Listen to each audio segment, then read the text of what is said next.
یہ تھا چوتھا درجہ. پانچواں درجہ جب ساتوں اعضاء پاک کر لی، یہ ایمان کے درجات ہیں کہ مثلا سلمان 10ویں درجے پر تھا، اس درجے پہ اگر انسان پہنچ جائے تو صاحب کرامت بن جاتا ہے.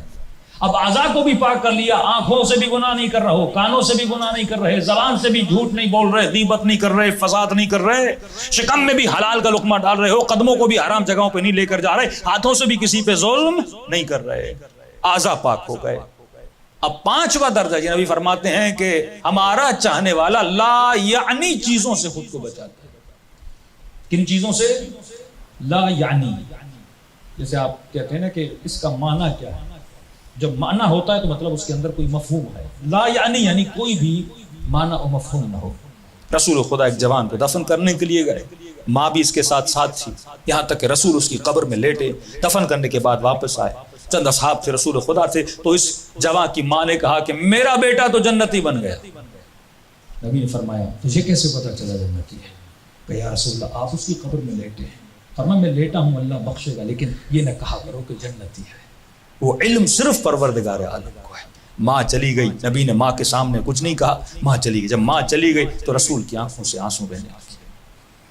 اصحاب نے کہا یا رسول اللہ آنسو کیوں بہا رہے ہیں؟ فرمایا ابھی دیکھ رہا ہوں کہ ملائکہ اس جوان پر عذاب کر رہے ہیں. یا رسول اللہ یہ تو نیک تھا، یہ تو نمازی تھا، یہ تو واجبات کا پابندی کرنے والا تھا. فرمایا سب کچھ کرتا تھا لیکن اکثر اپنا وقت لا یعنی چیزوں میں مشغول رہتا تھا، یعنی فضولیات. لا یعنی کا مطلب جس کا کوئی فائدہ نہیں، اپنا وقت اس میں زیادہ سے زیادہ ضائع کرتا. اب انسان تھک جائے تو انٹرٹینمنٹ کے لیے 15 منٹ کوئی ڈرامہ دیکھ لیا، 10 منٹ کوئی گیم دیکھ لی، موبائل پہ کچھ کھیل لیا، لیکن اس کے 15 منٹ 2 گھنٹے ہو جائیں. اس خاتون کے ڈراموں کی سیریز 10 گھنٹے پہ چلی، ٹھیک ہے مولانا میں نے فلاں ڈرامے 4 دن میں ختم کر دیا، صبح سے شام تک ڈرامہ دیکھ. یہ لا یعنی چیز جس سے تمہیں کوئی فائدہ نہیں ہوا، تم نے قیمتی ترین وقت کو ضائع کر دیا. اللہ کی جو سب سے بڑی طاقت تھی وہ تمہارا وقت ہے، اس کو تم نے ضائع کیا. اب مولا کا جملہ سنیے. امام فرماتے جب انسان مر جائے گا، کروڑ پتی ہو، ارب پتی ہو، مالدار ہو، دنیا میں سب سے زیادہ پراپرٹی اس کے پاس ہو، جب یہ دنیا سے چلا جائے گا تو ملک الموت کو کہے گا کہ مجھے 1 منٹ دے. کہے گا کلا نہیں دے سکتا. کہے گا میری جتنی دولت ہے میں تجھے دینے کے لیے تیار ہوں، کروڑوں تجھے دینے کے لیے تیار ہوں، مجھے 5 منٹ دے دے.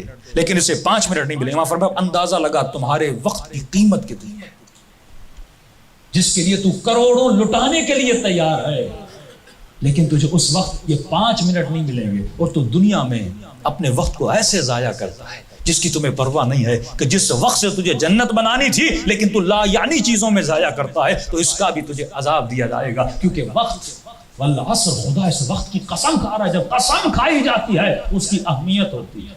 اور ہمارے وقت کی اہمیت کیا ہے؟ اندازہ کیجئے کہ مثلا آپ روڈ پہ جا رہے ہیں، آپ کے 10,000 گم ہو گئے، 10 بندوں کو بتاتے ہو کہ میرے اتنے پیسے گم ہوئے، فلاں بندے نے اتنا فراڈ کر لیا، میں گاڑی سے جا رہا تھا پرس گر گیا، اس میں 20,000 روپے تھے گم ہو گئے. غم کیوں ہو رہا ہے؟ کیونکہ پیسے کی اہمیت ہے. 10,000 گم ہوتے ہیں تو دکھ ہوتا ہے کہ میرے پیسے گم ہو گئے. لیکن یہی جوان، یہی بندہ خدا، یہی علی کا ماننے والا گھنٹوں ضائع کرتا ہے، لیکن ذرہ برابر اسے دکھ نہیں ہوتا کہ میں نے 20 گھنٹے ڈرامے پہ ضائع کر دیا. رمضان کا مہینہ آتا ہے، ہمارے بچے پوری رات کرکٹ کھیلتے ہیں. کرکٹ کھیلنا بری بات نہیں ہے، نہ ہی حرام ہے، لیکن اس کی لمٹ ہے، انٹرٹینمنٹ کی بھی لمٹ ہے. علی کا ماننے والا گھنٹوں ضائع کرتا ہے، لیکن ذرہ برابر اسے دکھ نہیں ہوتا. انٹرٹینمنٹ کی بھی لمٹ ہے. اچھا اس میں بھی ایک شعبہ فزیکل انٹرٹینمنٹ، تو اس میں بھی فائدہ ہے. فٹ بال کھیلے گا، کرکٹ کھیلے گا، کم از کم ایک باڈی رننگ میں آ جائے گی، انسان ورزش کرے گا، باڈی اس کی مضبوط ہوگی. تو آپ بول سکتے ہیں مولانا یہ فضولیات میں نہیں ہے، اس سے مجھے کچھ مل رہا ہے. لیکن آج ہم نے بچے کو موبائل دیا، ٹیبلٹ دیا، یہ موبائل پہ بیٹھ کے مثلا کرکٹ کھیل رہا ہے، فٹ بال کھیل رہا ہے. اس سے اس کے جسم پہ جو نقصانات ہوتے ہیں آپ جا کے ڈاکٹر سے پوچھئے. جب یہ ایکسائٹمنٹ میں آتا ہے، مثلا گول مارتا ہے، چھکا مارتا ہے، ایکسائٹمنٹ اس کے وجود میں پیدا ہوتی ہے، لیکن ایکسائٹمنٹ اس کے اندر سے نکلتی نہیں ہے کیونکہ فزیکل کچھ نہیں کر رہا. اس کا مائنڈ، مینٹلی اس کا مائنڈ مثلا ایک بہت اچھا گول اچیو کر رہا ہے. اب جب انسان فزیکلی دوڑ کے گول مارتا ہے تو وہ چیزیں اس کی باڈی سے ریلیز ہو جاتی ہیں نا، لیکن اگر یہ گیم میں کچھ کر رہا ہے تو اس کی باڈی میں وہ چیزیں ریلیز نہیں ہوتی، اور اس سے اور یہ بچہ کیا ہو جاتا ہے، مینٹلی بیمار ہو جاتا ہے. جیسے بچے آج کل، میں کہہ رہا تھا کہ ہم گیمز کے ذریعے اپنے بچوں کو مینٹلی قاتل بنا رہے ہیں. مینٹلی ایک ایسی گیم ہے جس میں بندوق اٹھائے لوگوں کو گولیاں مار رہے ہیں. اس سے بڑی فضولیات ہوگی کہ آپ بچے کے دل سے رحم کو ختم کر رہے ہو. ہاں، مکتب تشیع میں نے کہا یہ مکتب اخلاق کا مکتب ہے، مہربانی اور رحم کا مکتب ہے. اہل بیت نے منع کیا کہ جب عید قربان کی قربانی آئے تو ان قربانیوں کو روڈوں پہ قربان نہ کیا کرو، اس سے سنگ دلی پیدا ہوتی ہے. آغا طباطبائی کے گھر میں فرماتے ہیں صاحب کتاب تفسیر المیزان شاگرد آیت اللہ العظمی قاضی، فرمائے انہوں گھروں میں 2 مرغیاں پالی تھیں. شاگرد قبلہ یہ مرغیاں انڈے بھی نہیں دیتی، ان کو ذبح کر دیں. کہنے لگے اتنے سالوں سے میں نے ان کو پالا ہے، میں کیسے دیکھوں کہ تم انہیں ذبح کر رہے ہو؟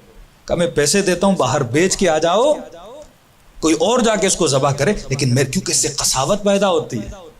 ہاں، ایک بچہ گھر میں 3 دن 4 دن اس بکری کو اس بیل کے ساتھ رہتا، آپ اسی بچے کے سامنے کیا کرے، چھری چلا رہے ہوتے، قساوت پیدا ہوتی ہے. حضرت نے منع کیا ہے. روڈوں پر، سڑکوں پر، یہ ہمارے مکتب میں نہیں ہے کہ آپ روڈوں پہ سڑکوں پہ بیلوں کو اور بھینسوں کو کاٹتے رہیں. ہمارے مکتب میں مذبح خانے ہیں، وہاں جاؤ. یہاں تک منع ہے کہ حیوان کو دوسرے حیوان کے سامنے بھی ذبح نہ کیا کرو. یہ تو مشہور مصائب میں آپ روایتیں سنتے ہیں، کیونکہ یہ مکتب رحم ہے، اس سے فطرت بنتی ہے. اگر دل قسی ہو گیا پھر آنکھوں سے آنسو نہیں آتے، پھر اللہ کی محبت نہیں آتی. تو فرمایا جو لا یعنی فضولیات سے بچا کرو.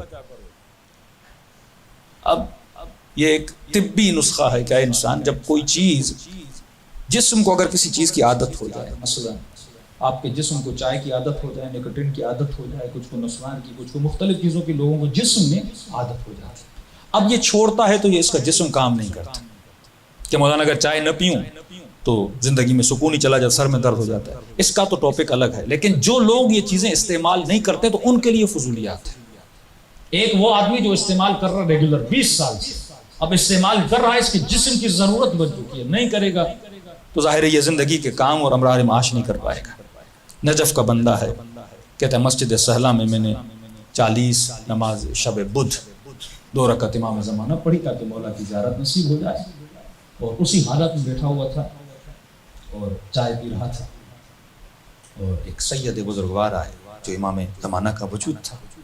کلام ہوا، اس کا مسئلہ حل ہوا، اور کہتا ہے جب میں نے اس سید کو کہا کہ چائے پیجئے تو امام نے فرمایا ہم ان فضولیات سے دور ہیں، ہم ان فضولیات سے دور ہیں. ابھی کسی نے مولانا ہم تو سالوں سے پی رہے، میں نے کہا سالوں سے پی رہے وہ ضرورت بن چکی ہے، اب چھوڑو گے تو پھر تمہارے گھر کا کام نہیں چلے گا، بیوی سے لڑنا شروع ہو جاؤ گے، سر میں درد ہو جائے گا، تو اور زیادہ فضولیات میں پڑ جاؤ گے. اب تم نے اس کو اپنی ضرورت بنا دیا ہے، میں اس کے لیے ٹاپ بات نہیں کر رہا، لیکن وہ بندہ جس کو چائے پینے کی عادت ہی نہیں ہے وہ کیوں پی رہا ہے؟ یعنی ایک ایسی چیز کو اپنی ضرورت بنا رہا ہے جس کی ضرورت نہ بنے تو اچھا ہے. اسی لیے ہم فرماتے ہیں ہمارے شیعہ فضولیات سے کیا ہوتے ہیں؟ لہو اور لعب، اس سے دور ہوتے ہیں. لہو و لعب بھی فضولیات میں آتا ہے، ایسے کام جس کا نہ دنیا کا فائدہ ہے نہ آخرت کا فائدہ ہے. اگر یہ فضولیات میں پڑتا ہے، فضولیات مطلب وقت ضائع کرتا ہے، ایسی چیزوں میں اپنا وقت لگاتا ہے. وقت بڑا قیمتی ہے، اے کاش یہ 2 گھنٹے اللہ کی اطاعت کرتا، تفسیر قرآن کریم پڑھ لیتا، دعائے صحیفے سجادیاں پڑھ لیتا، 4 جملے قرآن کے سن لیتا یا پڑھ لیتا، 2 رکعت نماز پروردگار عالم کی خدمت میں پڑھ لیتا، تو اس کی دنیا بھی بنتی، اس کی آخرت بھی بنتی. صلوات پڑھیں محمد و علی